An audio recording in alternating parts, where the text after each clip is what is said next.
Olá, itens.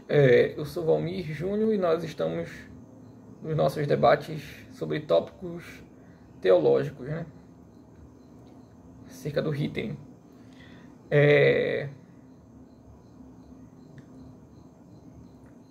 Como eu falei no vídeo anterior, eu já tinha gravado o vídeo sobre ortodoxia e ortopraxia, mas decidi gravar outro, né? Porque o vídeo ficou longo, a luz não estava legal e tinha muitas partes pequenas para cortar dentro dele, estava dando muito trabalho, então achei mais fácil gravar de novo. Tentar ser rápido, não demorar muito, para fazer um trabalho mais simples. E muitos dos conceitos que foram usados no vídeo anterior nós vamos usar em outros vídeos, então é capaz de nós acabarmos usando pedaços desse vídeo em vídeos futuros.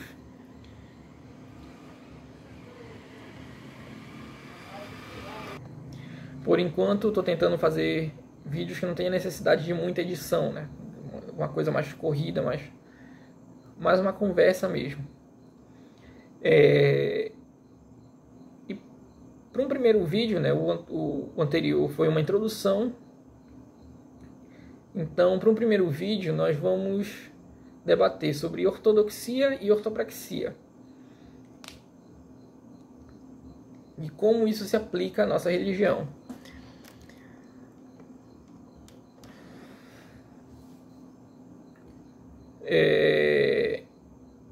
O nosso método, como já foi dito no vídeo introdutório, nós vamos pegar conceitos religiosos básicos, né? Vamos trabalhar com o que é religião mais simples do que é religião possível e tentar partir do geral, né? Do que é religião, para entrarmos nas especificidades do que é, de como essas coisas se aplicam para a gente.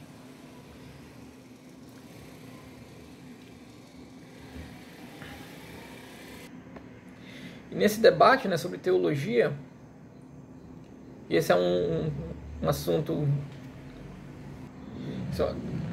interessante, porque toda vez que nós falamos em teologia, a maioria das pessoas que seguem algum paganismo, alguma religião pré-cristã, acaba tendo um certo receio desse termo, né? Teologia parece que sempre remete ao cristianismo, que na verdade é um erro comum, porque a ideia de teologia nasceu da filosofia grega pagã, né, pré-cristã, muito antes do cristianismo nascer, muito antes do...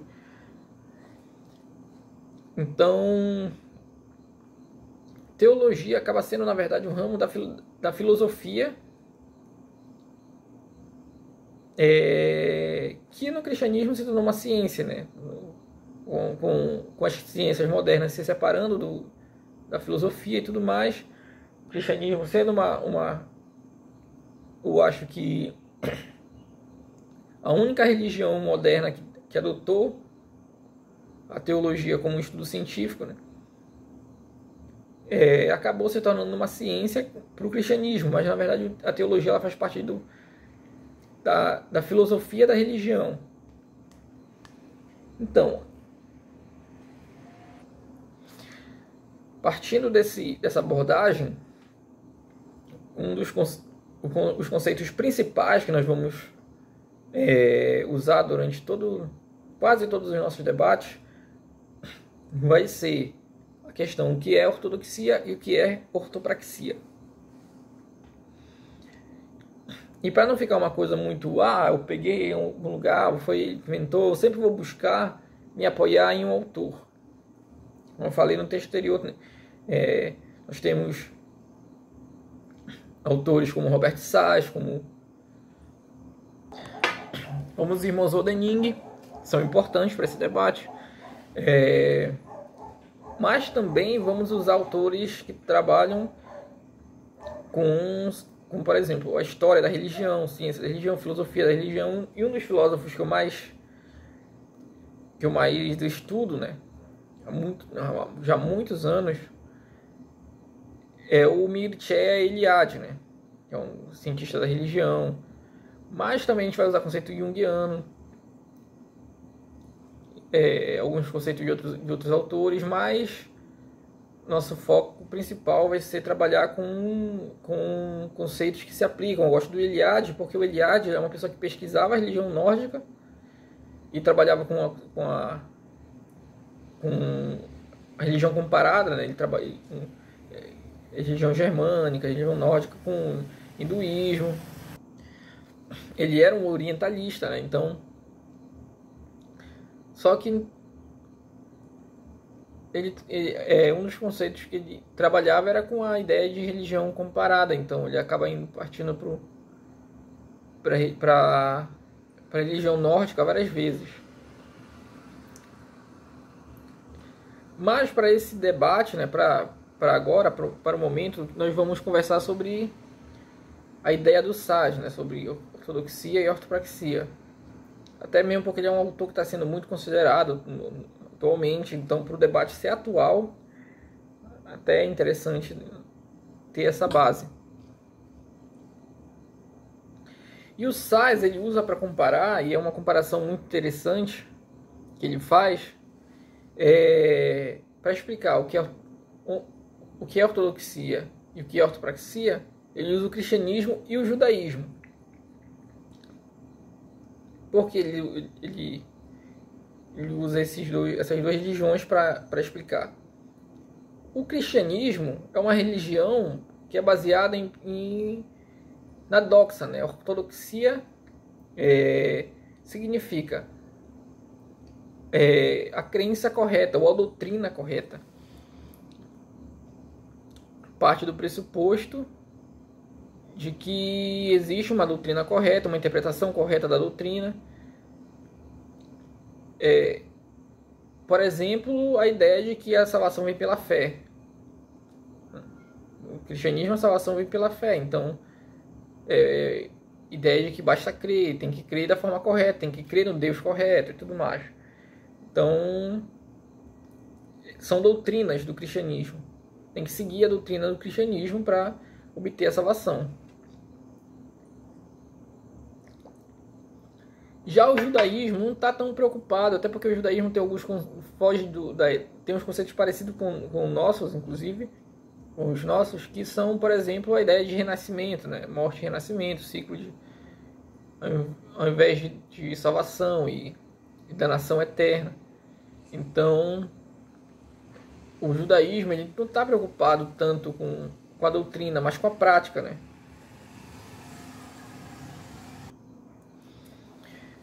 Dificilmente você vai ver um judeu criticando outro judeu por aquilo que ele acredita. Normalmente, isso eu acompanho, tenho alguns amigos meus, inclusive, que estão tendo uma certa importância para o debate da religião judaica no Brasil, e que eu vejo discutindo muitas questões das práticas, né? Eles discutem bastante o que é a forma correta de praticar. O que não chega a ser um debate muito partindo para a crítica, né? Como acontece, por exemplo, no cristianismo. No cristianismo, se você acredita de uma forma, você fala, olha, aquela religião ali, aquela seita, ela acredita nisso, eles vão para o inferno e tudo mais, porque acreditam desse jeito.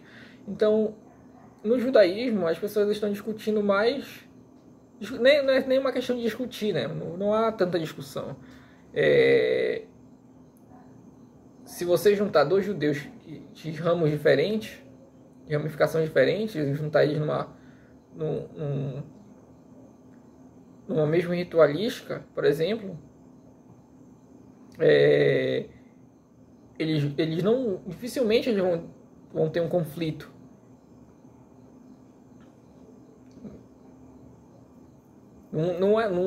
A questão não é sobre o que eles acreditam, mas sobre manter o Shabat, né? Sobre evitar o que não é kosher, ou seja, e as práticas judaicas que são ensinadas. Você entra numa religião judaica, você vai ser ensinado a prática correta do judaísmo. Enquanto que o cristianismo eles vão. Você entra no cristianismo e as práticas são às vezes bem distintas, né? um padrão para um culto, não tem dia correto, não tem a questão da doutrina, da doxa. Então a gente tem esses dois conceitos, ortodoxia, correto, certo, e doxa, doutrina, doutrina ou crença. Enquanto que ortopraxia, orto e praxis, a prática correta.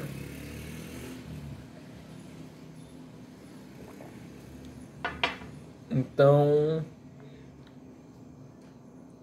e aí como é que nós vamos entender isso dentro das religiões, dos reconstrucionismos, dos recriacionismo e daqueles que seguem a forma, as tradições que restaram, né? Como isso é importante para nós,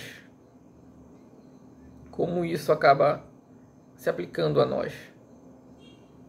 E aí é aquilo que eu expliquei, nós vamos pegar o conceito geral e vamos adentrar nas nossas especificidades. A forma como o Ásatrú se desenvolveu, principalmente no século XX, a forma como as religiões, assim, neopagãs, né, se desenvolveram, elas desenvolveram doutrinas, né? Um calendário, por exemplo, você não entende de onde vem o calendário. O calendário que eles usam, um calendário de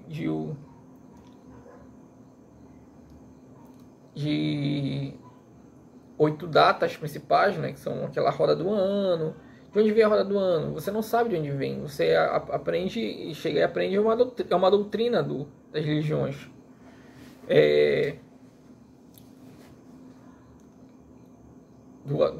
Principalmente do Ásatrú, né?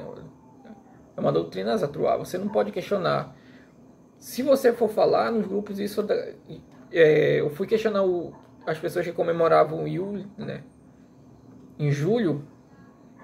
Isso para mim deu uma discussão assim que nada que eu já não esteja acostumado, né? Porque as pessoas até falam, você tem muita paciência e tudo mais. E realmente não é uma questão que eu esteja tão preocupado, assim, a opinião das pessoas e tudo mais. Mas é interessante a gente observar como, se você criticar a doutrina, como se você buscar refletir se está correto ou não a prática. Se você for ensinar ortopraxia da religião, as pessoas vão defender a doutrina da religião.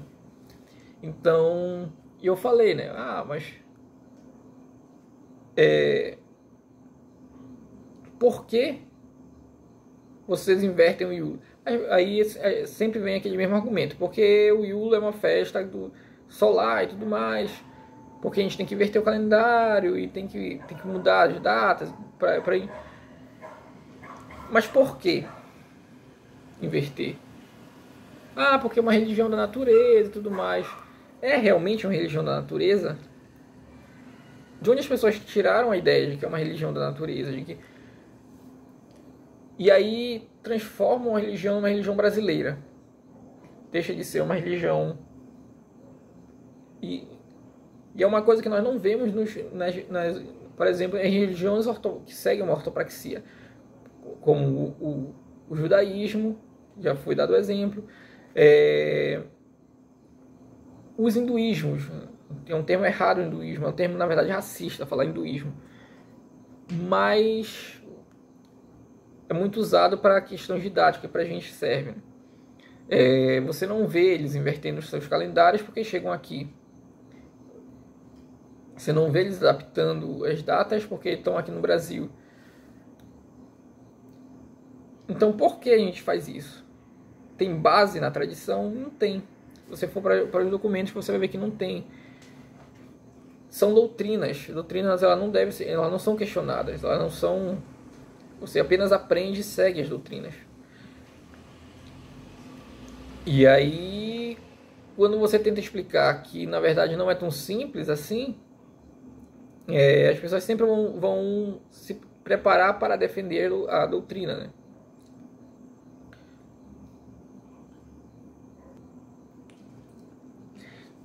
E já finalizando, né? Vamos finalizar porque está ficando já mais longo do que pretendia. Mas se você for parar para ir para a documentação, para os nossos textos são, de certa forma, a nossa fonte de tradição, você vai descobrir que o calendário usado pelo Asatru ele não tem base nenhuma na religião. A ideia de inverter calendário de roda do ano e tudo mais faz sentido, faz o argumento. Faz sentido se você não buscar ou ignorar completamente o que você tem de documentação. Se você não tivesse uma extensa documentação, se você não tivesse uma extensa, de certa forma, um extenso até manual, porque se torna até um manual para a gente de como praticar, então faria sentido. Faria sentido, vamos comemorar o verão aqui no Brasil, nós estamos no Brasil, vamos comemorar então. Mas quando você parte para a tradição, então perde totalmente a ideia de ser. Por exemplo, na Ynglinga Saga, né, no capítulo 8, fica claro que haviam apenas 3 datas principais no ano que eram comemoradas em grupo, né? Eram comemoradas em, digamos assim, com todo a tribo, que era o inverno, o dia do inverno, né? Que era o primeiro dia de inverno, no caso, o dia de solstício.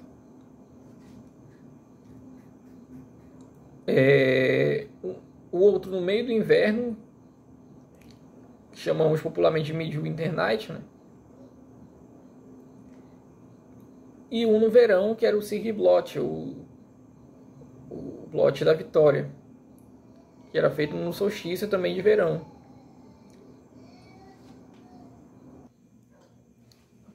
Então, o que nós vemos, ao contrário do que dizem, né, que não tem fontes para reconstruir corretamente, na verdade existem fontes. E ainda digo mais, existem 3 calendários que sobraram do período pré-cristão, e as próprias sagas nos explicam de várias formas como praticar o Blotar, né, e o Sumbel, além de outras festividades menores. Então, vou deixar na descrição do vídeo 2 links, né, um para como era feito o Blot e outro para como era feito o Sumbel. E nesses textos é explicado com detalhes como praticar. Não é uma coisa complicada, é uma coisa até simples, na verdade. E onde está na tradição a base para a forma correta, né? Para como é explicado no texto, a forma de praticar. Então, o que nós vemos é que existe uma tradição, uma forma correta, mas o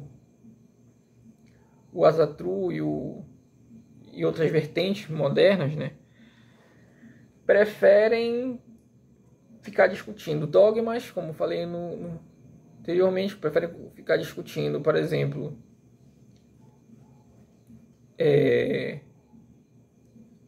algumas questões políticas, algumas questões que são completamente alheias à religiosidade. Cada um é livre para ter sua opinião política, mas religiosamente falando é alheio à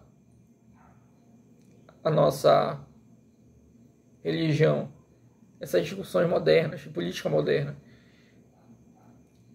E aí na hora de praticar acabam não sabendo como, emprestam da Wicca, por exemplo. O Sumbel é um rito quase que totalmente wicano. O Sumbel, como ele é praticado no Asatru. Então, finalizando, já estamos com 20 minutos de vídeo, então é isso. Espero que tenha dado para ter uma compreensão básica do que são esses conceitos de ortodoxia, ortopraxia, como eles são aplicados no item. O assunto não finaliza aqui ainda, nós vamos, até porque isso foi uma introdução aos dois temas, as duas formas de ver, mas eles são importantes para nós discutirmos outras coisas que serão discutidas nos vídeos futuros, né? Vamos retomar esses assuntos em discussões futuras, então não acabou ainda. E não se esquece de se inscrever, né? Se gostar, claro, pode dar o like aí, que ajuda a gente a ajudar na divulgação, né? Que os algoritmos do YouTube aumentam o vídeo, aumentam o alcance do vídeo conforme tenha like. Pode dar dislike também, não me importo tanto, também aumenta nosso alcance. Então é isso aí, galera. Até mais, até o próximo vídeo.